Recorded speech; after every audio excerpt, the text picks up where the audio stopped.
your family life?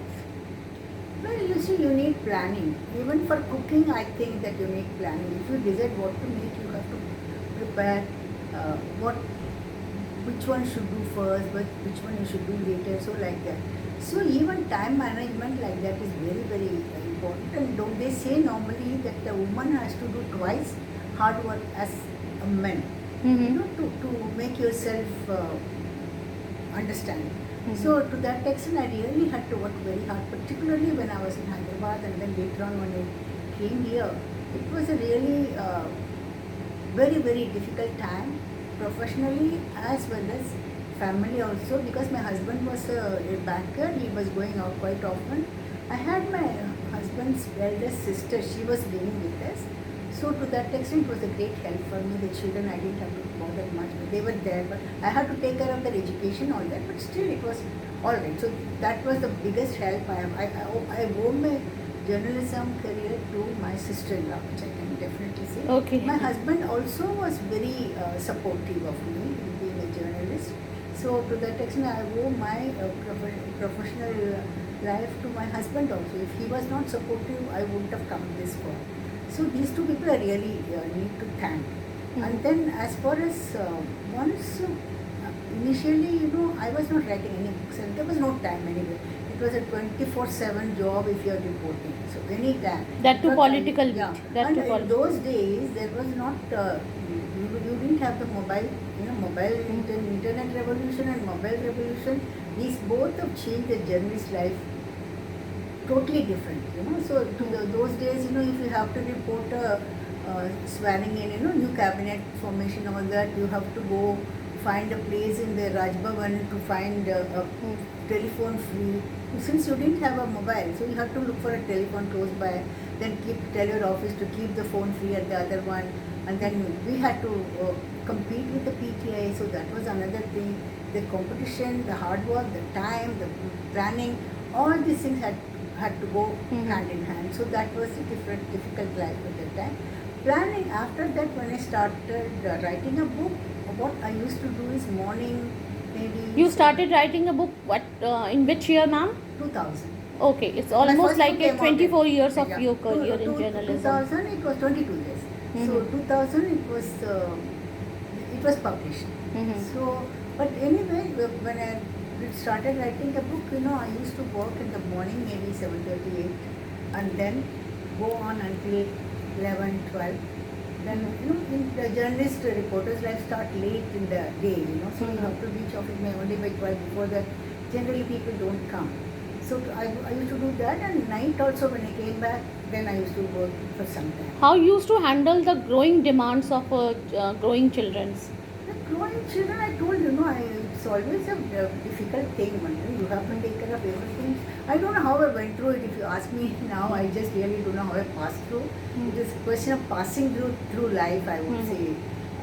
So that is how I managed it. And then my children became, by the time we came to Delhi, my children became little older, so they could do everything by themselves. All that you need is a little supervision.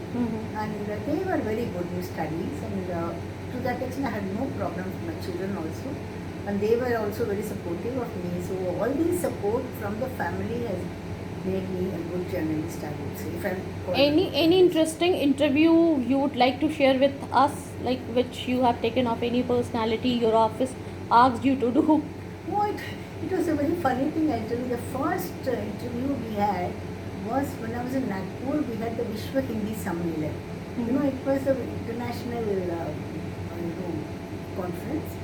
So Mauritius Prime Minister Ram Ghulam had come there to inaugurate. And Kaka Kalekar was the chief guest. He was the keynote speaker. And then, we were only the university students, journalism students at the time, so we were asked. So we went as a volunteer. We became friends with one of the journalists who had come from Ramgula. And we just told him we want to meet the Prime Minister. So he said, okay, I'll arrange it. And lo and behold, he called us one morning within about 9:30, 10. He said, come along, let's go and meet the Prime Minister. Me and another friend called Preeti Singh, we both were flabbergasted. We didn't know anything, we had not prepared anything. How do we go? So then we went there. And then after going there, we were waiting, and then we told the fellow that we were not prepared and he just gave us some questions also. So he gave some questions, we asked us questions, came back and reported in the newspaper also. So that is my first interview, I will never forget. The next year again, Ram Gulam came to Nagpur, and this friend had suggested I should go and interview with him. So there was a small meeting there, and then I went and asked him, I want to interview. He said, I'm going to Varda. I'll come back tomorrow morning. You come to the airport. I'll meet you there. So I went to the airport. He did, and he came. Ram came, and then he went and sat in the plane also. I had told the collector beforehand, please inform him that I'm waiting here. So then again I requested him. So collector went inside, and then I told him, can you imagine that he sent for me, put me in the plane, gave me a Coca-Cola, and then he spent 10-15 minutes of interview with me again. That's a privilege of being a journalist, ma'am. I feel sometimes we enjoy that privilege. Yeah, so no, this is really something with luck, I would say, because it doesn't happen. And then second time was when I was in UNI, the Gina Lolo Brigida, she's a famous actress, and she was here. It was during Rajiv Gandhi's time. So Sonia Gandhi being Italian, she had come here, she had met Rajiv Gandhi also.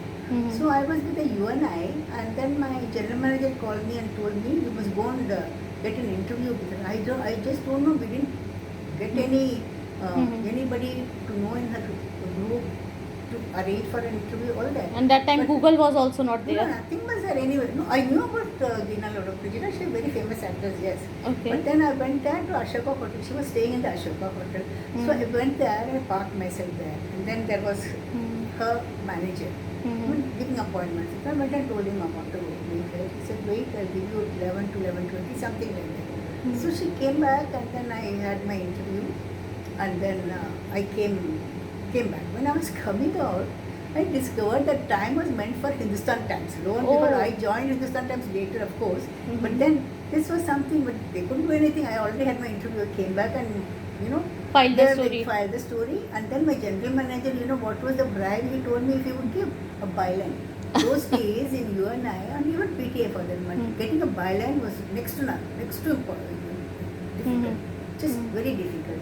So I got a byline, and this is another interview with a different field.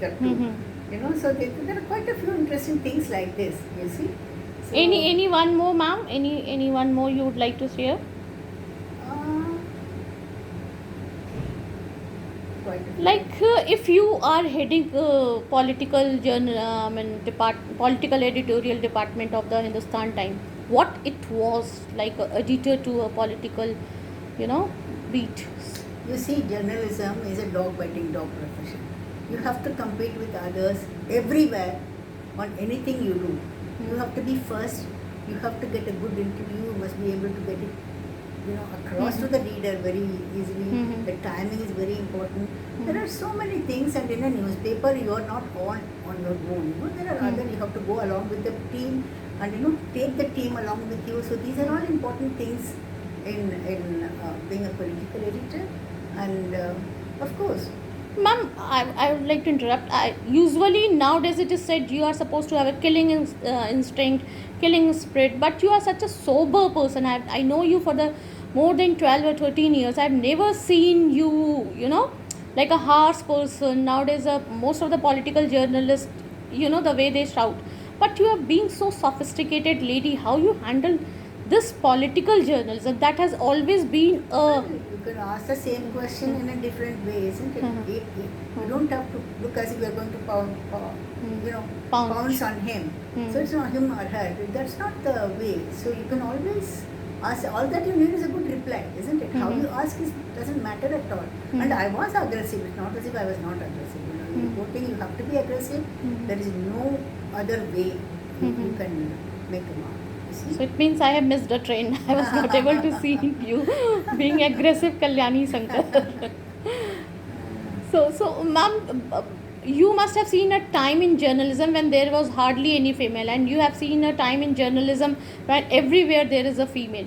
So how you will, comment on that? I just want a comment because it's I'm almost very glad 30. so many journalists are coming forward, and so many of them such brilliant people now. The younger journalists today are really very, very good, I would say. And also, they are earlier days, a journalist need not be having a journalism degree or anything. Slowly it is coming into that now. But anybody used to be a journalist those days, so there was no qualification. Now most of them have come forward after that, do the BGA or MGA or whatever it is. So that basic standing they get from the Shaping they get. so they get that. So that is another thing, and then the opportunities are much more, compared to what we were when we were, in younger days. Hardly so many newspapers or so many channels or so many other, even radio for that matter. Earlier there was only one All India Radio, and then initially until 78, 79, 80, 85 also, until then only Doordarshan was the only channel, there were no other channels. Then came in 78 or something, I think this NDTV, all these people came, and today everywhere there is, every language you have so many channels. So media has grown unproportionately now, so that is another reason, and they all get an opportunity to work. And I'm very happy to see so many young faces full of enthusiasm, but they're so confident. Confidence is one thing which you need as a journalist, Madhavi, because when you are interviewing a prime minister or anybody for that matter, you should not be awed by the person. Yes, You yes. think you are almost, not a That's prime the minister. first and but last qualification a journalist should have. Not be a prime minister or a minister or anything, but you should not be awed by asking any question or that. And as I said, the same question could be put very courteously also. It's not. Thank you, ma'am. Thank you for sharing with me your journey in the journalism. This is Madhvi Shri from New Delhi with Kalyani Shankar, ma'am.